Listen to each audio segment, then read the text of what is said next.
The trunk weighed less than the lie that sent her west with it. Mei Lin Zhao stood on the platform at Pine Hollow, Wyoming Territory, in the summer of 1878 and counted the coins in her palm for the third time, though she already knew there were only 4. Her stepmother had given her exactly enough to survive the journey and not 1 cent more, along with a letter of introduction addressed to a rancher named Silas Whitmore, and a warning that if she failed to please him, there would be no home to return to in Missouri. Her father had died 18 months earlier of a fever that took half the county with him. Since then, the house that had once been hers by blood belonged in practice to a woman named Constance Reyes and her daughter Louisa, who wore May's mother's brooch to church every Sunday and called it a gift from May's father, though May knew for certain it had never left her mother's jewelry box until Constance found it. Constance had not beaten her. She had done something crueler. She had smiled and fed her and called her daughter in front of company, while quietly arranging, letter by letter, to have her married off to a stranger 1,100 miles away. The rancher's letter, when May had been permitted to read it, was short and plain. He needed a wife who could keep a house and did not require a man to be talkative. He would meet the noon train. He would know her by the description given, a young woman of Chinese descent, dark hair, traveling alone. May had read that description 4 times, feeling the strange flatness of being reduced to a paragraph in a stranger's letter, before folding it into her sleeve. Now she stood beneath the wooden awning of the Pine Hollow depot with dust settling on her traveling dress, watching a man walk toward her from the hitching post, and understood immediately that whatever picture she had built of him in her mind during 3 weeks of train travel had been wrong. He was taller than she expected, and older, though not old, somewhere past 30 by the lines at his eyes. His hair was too long for a townsman, curling dark past his collar, and a beard covered most of his jaw. He wore a coat the color of wet bark, worn soft at the elbows, and his eyes, when they found her, were not unkind, but they were not warm either. They were careful. A man who had learned to look at things twice before deciding what they were. "Miss Zhao," he said. It was not a question. "Yes?" Her voice came out steadier than she felt. "Silas Whitmore." He did not offer his hand. He looked at her trunk instead, then back at her face, and something crossed his features that she could not name. Not disappointment exactly, more like a man recalculating a sum he had already done twice. "You're younger than I pictured." "I am 19. She lifted her chin, because Constance had always said pride was the one thing an orphan could not afford, and May had decided long ago to be as unaffordable as possible. "Is that a problem, Mr. Whitmore?"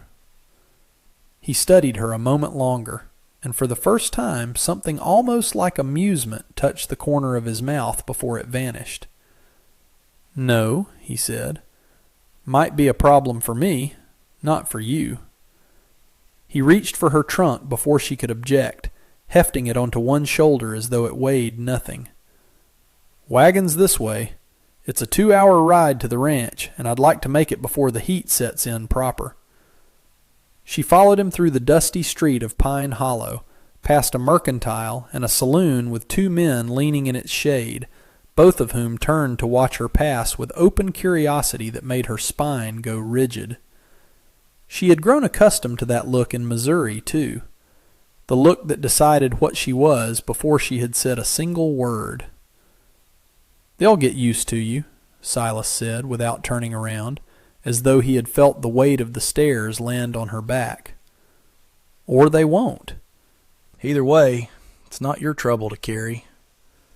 It was the kindest thing anyone had said to her in 18 months, and she did not know what to do with it, so she said nothing at all.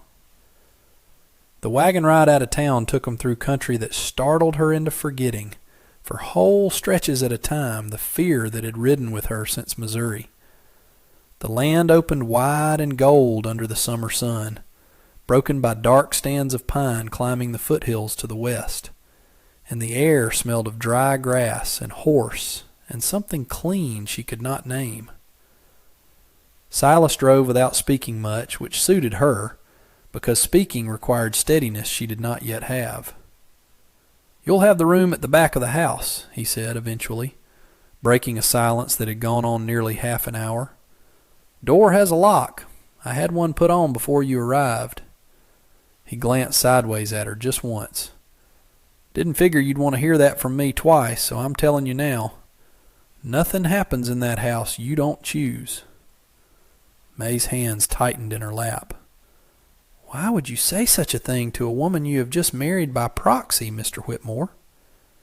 "Because I've heard how these arrangements get made sometimes," he said, and his jaw tightened under the beard. "Man writes a letter for a housekeeper and treats what arrives like he bought livestock. I won't be that man. You didn't ask to be sent here. I know that plain as I know my own name." She turned to look at him then, really look, and saw that his hands on the reins were steady and calloused, a working man's hands, and his profile against the gold light was hard but not cruel. Something in her chest, drawn tight since the morning Constance had handed her the train ticket, loosened by one small degree. "Thank you," she said quietly, and meant it more than the words could carry. They reached the ranch as the sun climbed toward its highest point, a low clapboard house with a wide porch, a barn weathered silver by seasons of wind, and beyond it fields of hay rippling toward the tree line where the forest began its dark climb into the hills. It was not grand. It was, she thought, honest, in the way that Constance's parlor with its borrowed brooch and rented elegance had never managed to be. "It's not much," Silas said, setting the brake. "It is more than I have had in some time," May said, and this too was true. He showed her the house with the same economy he had shown everything else, naming rooms without embellishment until they reached the small chamber at the back with its narrow bed and washstand and the promised lock on the door. He set her trunk down inside it and straightened, and for a moment neither of them spoke. "I'll not pretend I know how to be a husband to a stranger," he said finally. "Never had much practice at being one to anybody. But I'll not mistreat you, Miss Zal. That much I can give my word on." "You may call me May," she said. Something shifted in his face, small but real. "May," he repeated, as though testing the shape of it. "Silas will do for me." It was not love. It was not even friendship yet, but it was a beginning built on something sturdier than either, and May Lynn Zal, standing in a strange room 1,100 miles from every wound Missouri had given her, allowed herself for the first time in a year and a half to breathe without bracing for a blow. The first weeks passed in the particular rhythm of two people learning each other's silences. May rose before dawn out of old habit, the habit of a girl who had learned that being useful before being asked was the only armor Constance's house had allowed her, and she found that on the ranch this habit served her rather than protected her. She learned the stove, stubborn and iron-bellied, and the well with its rope gone soft from years of hands, and the chickens that regarded her with the same suspicious care the men of Pine Hollow had shown at the depot. Silas worked from first light to dusk, mending fence line and moving cattle between pastures, and in the evenings he ate what she cooked with a quiet gratitude that surprised her more each time it appeared. He was not a man of many words, but she began to notice the words he chose. He asked about her father, once, and listened without interrupting while she told him about the small tea shop in Missouri where her father had taught her sums and letters both, and how he had died coughing blood into a handkerchief while Constance stood in the doorway calculating what his death would cost her in appearances. "He sounds like he was a good man," Silas said when she finished. "He was the only good thing in that house," May answered, and did not elaborate further. And Silas did not press her. The trouble began on a Tuesday in the 4th week, when May rode into Pine Hollow with Silas to collect supplies and found the mercantile's proprietor, a heavy-set man named Otis Bragg, refusing to serve her. "We don't sell to your kind here," Bragg said, not quite meeting her eyes, addressing the space somewhere over her shoulder as though she might vanish if he refused to look at her directly. "Whitmore can do his own buying."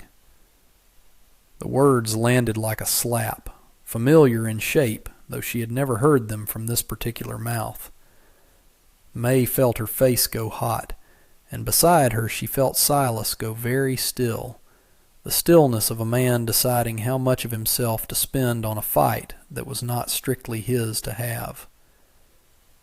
"She's my wife, Otis," Silas said, and his voice had dropped into a register she had not heard from him before, quiet and level and entirely without warmth. "Her money spends the same as mine." "Didn't say it didn't spend. Said we don't sell to her kind." "Then you don't sell to me either," Silas said, "on account of I don't do business with men who insult my family in my own hearing." He set the list of supplies down on the counter, unhurried, and looked at Bragg with an expression that made the other man's bluster falter.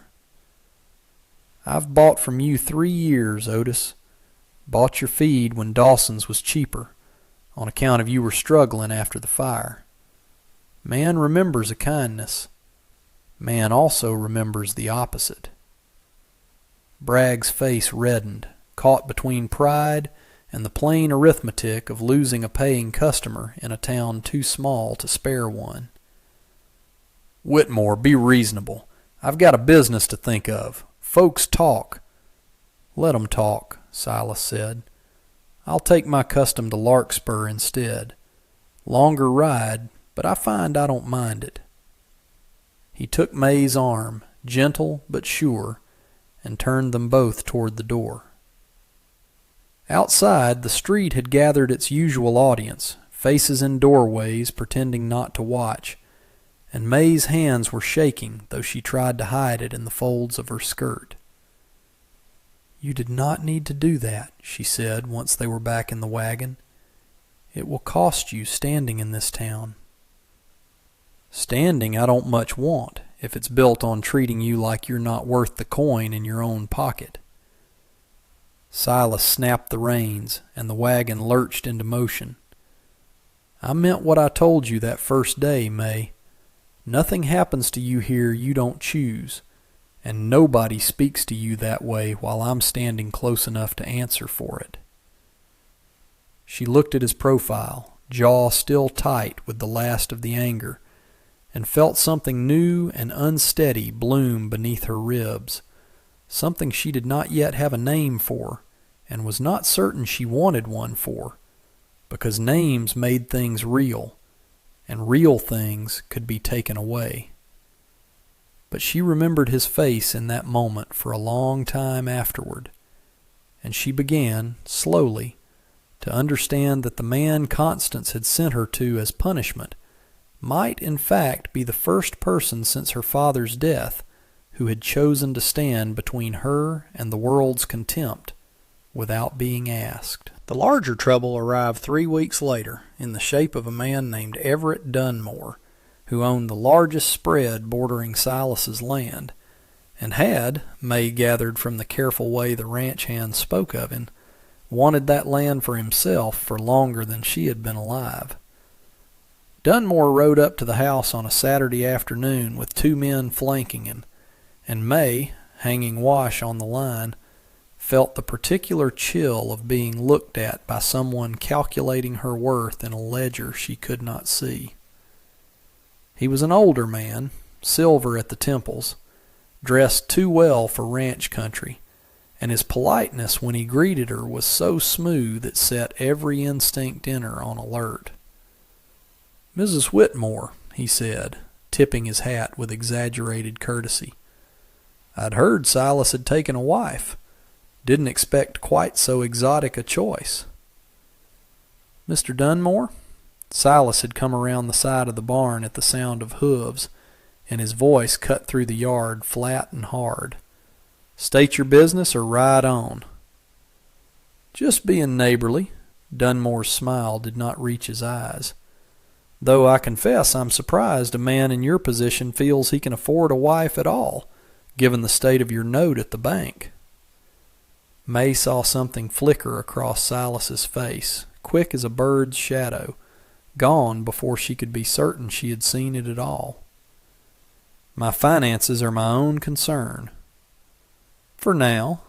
Dunmore's gaze drifted, unhurried, across the fields, the barn, the fence line stretching toward the tree line. Land like this, bordering mine, would fetch a fair price if it ever came available. Just so you know where to bring it, should circumstances change.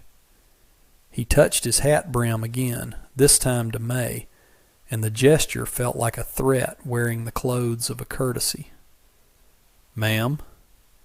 He rode off with his men trailing behind him, and May turned to Silas, whose face had gone pale beneath the tan of long days outdoors. What did he mean about your note at the bank? Silas did not answer right away. He looked toward the barn, toward the fields beyond it, as though the land itself might offer him an easier explanation than his own mouth could. There's a debt on this place, he said finally. Been paying it down since my father died and left it to me tangled in loans he never told anyone about. I'm close to clear.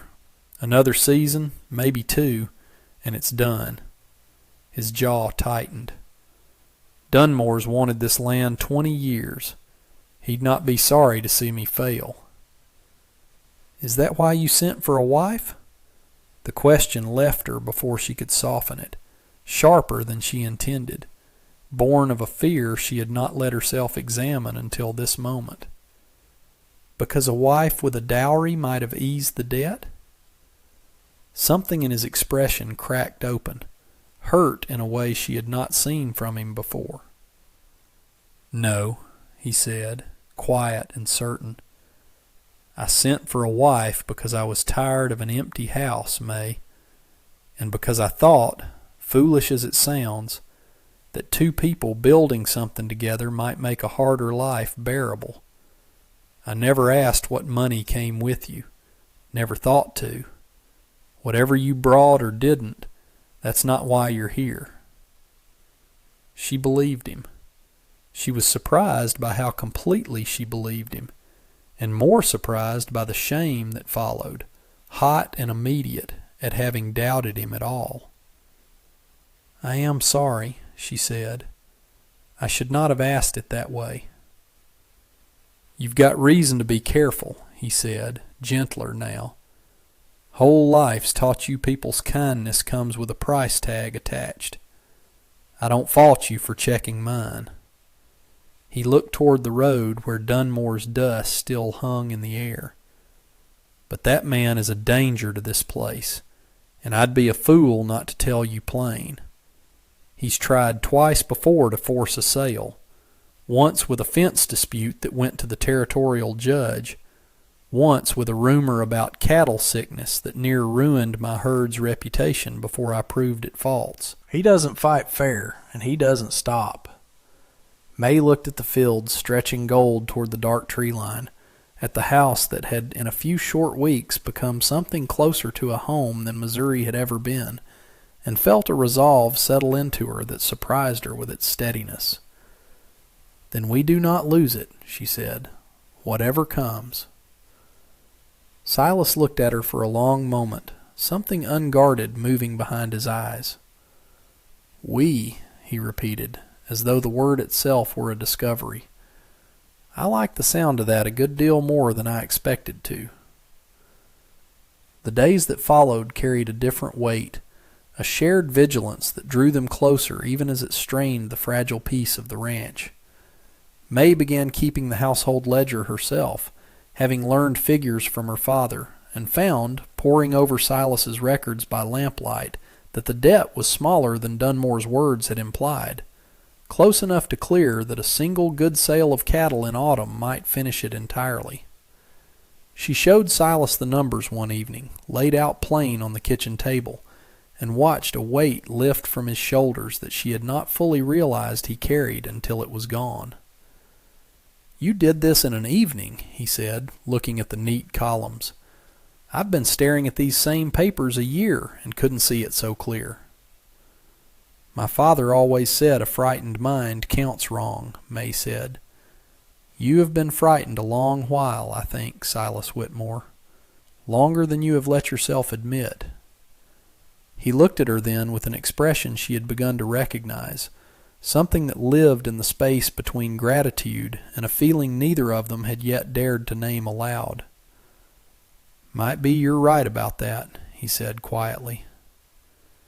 It was in that same week that the barn caught fire. May woke to the smell of smoke thick in her room and Silas already shouting in the yard, and she ran barefoot into a night-lit orange, the barn's western wall already engulfed, the horses screaming inside. She did not think, she simply moved, grabbing the water buckets from beside the well, working alongside Silas and the two hands who slept in the bunkhouse, passing water hand to hand in a chain that felt hopeless against flames climbing so fast toward the roof. "The horses!" Silas shouted, and started for the barn door, and May's heart seized because the wall nearest the door was already buckling, timbers cracking with a sound like gunfire. "Silas, wait!" But he was already inside, and the smoke swallowed him whole. She did not wait to think about what a sensible person would do. She grabbed a wet cloth from the trough, pressed it over her mouth, and went in after him, because the alternative, standing outside while the man who had stood between her and the world's contempt burned alive for a barn full of horses, was not an alternative her heart would permit. Inside, the heat was a physical wall, and the horses' screams were deafening, and through the smoke she saw Silas struggling with the latch on the last stall, his hands scorched, coughing hard enough to double him over. She threw her weight against the stall door beside him, and together they wrenched it open, and the horse bolted past them toward the night air, and May grabbed Silas's arm, pulling him with strength she did not know she had toward the door as a support beam gave way behind them with a groan like something dying. They fell together into the yard as the roof collapsed inward, sparks spiraling up into the dark, and Silas rolled to look at her, soot-streaked and gasping, his eyes wide with something that was not quite fear and not quite wonder. "You came in after me," he said, disbelief thick in his voice. "You would have died for horses," May said, coughing, her lungs raw. "I was not prepared to lose you to your own foolish courage, Silas Whitmore." He laughed then, a broken, astonished sound, and reached up to touch her face, leaving a smear of soot along her cheek, his burned hand trembling. "Foolish courage," he repeated. "S'pose that's fair." His expression sobered, something raw and unguarded surfacing in the firelight. "May, I don't rightly know how to say what I'm feeling. Never had cause to learn the words. But I know I was more scared watching you follow me into that fire than I was of the fire itself." "Then we are equally foolish," she said, and something in her chest, some final wall she had built brick by brick since her father's death, came down entirely. "Because I would follow you into worse than that, and I do not fully understand why, except that you are the first home I have had since I lost the last one." He did not kiss her that night. It was not yet time, and both of them seemed to understand that some things needed to be earned in daylight, with clear eyes, not stolen in the adrenaline of a burning barn. But he held her hand as the fire burned itself out, and neither of them let go until the sky began to lighten toward dawn. The barn's destruction, terrible as it was, brought a suspicion neither of them could ignore. The fire had started in the western wall, far from the lamp Silas kept near the tack, in a spot that made little sense for an accident. When the territorial marshal rode out from Larkspur to investigate, he found traces of coal oil in the wreckage that no honest accident would explain. "Somebody set this deliberate," the marshal said, crouching in the ash. "Question is, who had cause?" May thought of Everett Dunmore's smooth voice in the yard, his talk of land available at a fair price, and felt a cold certainty settle into her bones. But certainty was not proof, and she had learned enough of frontier law by now to know that accusing a man like Dunmore without evidence would only paint them as desperate and increase his leverage. "We watch," Silas said that night, low and grim, "and we don't let him see us afraid." It was May who found the proof 3 days later, in a way that surprised even her.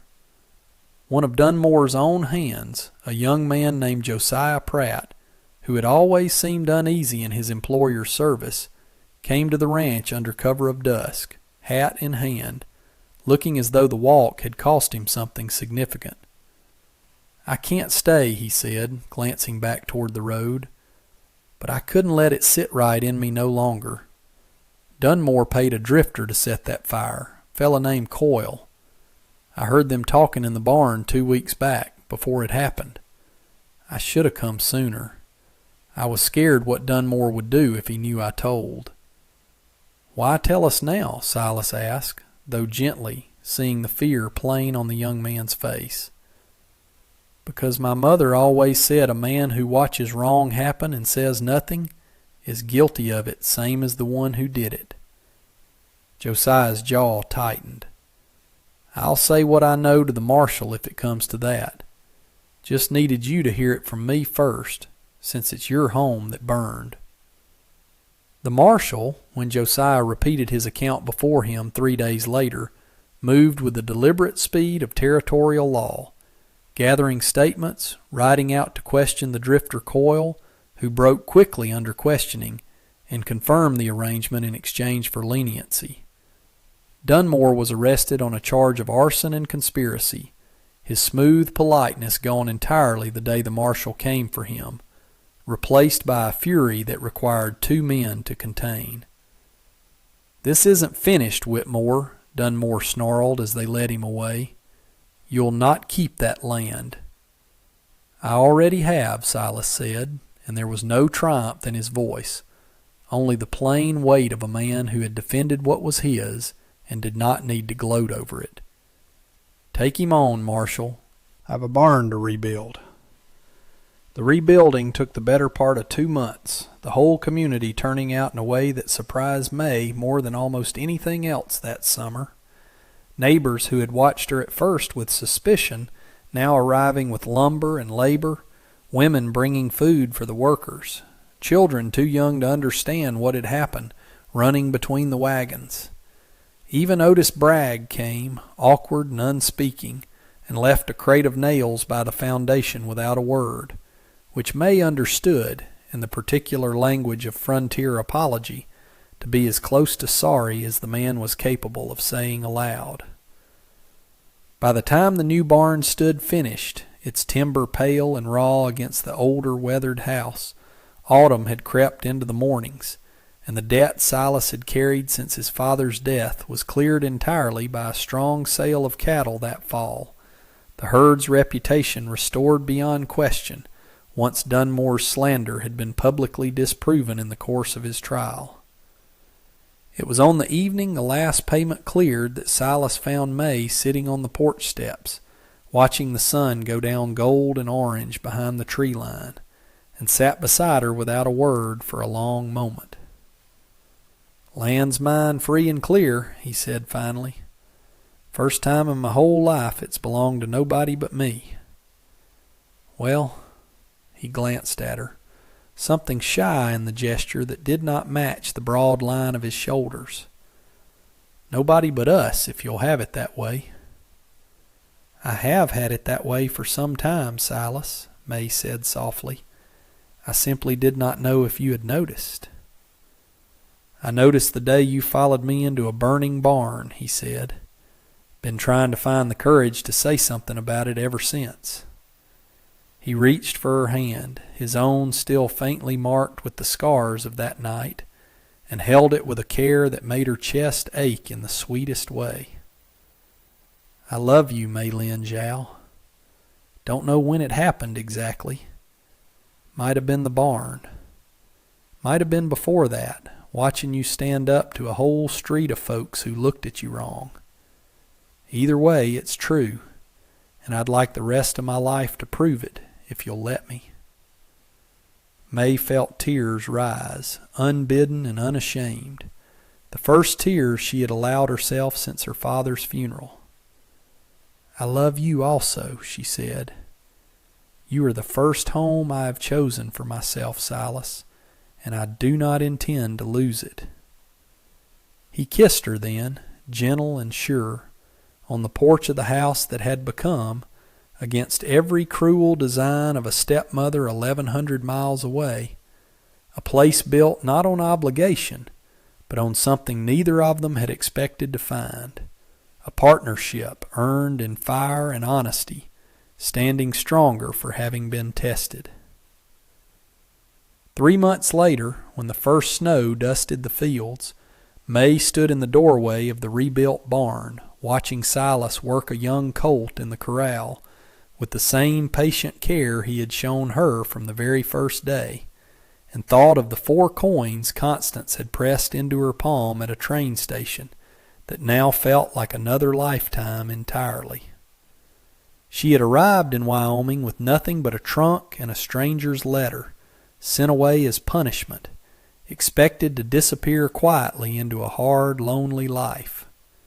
Instead, she had found a husband who valued her mind as much as her hands, a community that had learned, slowly and imperfectly, to see her as more than her stepmother's cruel description, and a home built twice now, once from timber and once from trust, that no man's greed or malice had managed to take from them.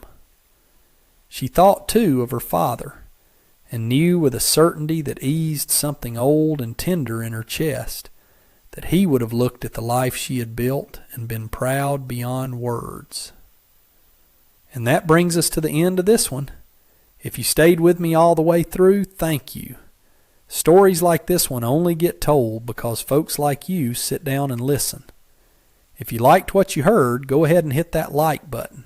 And if you want more stories from the old frontier, subscribe so you don't miss the next one.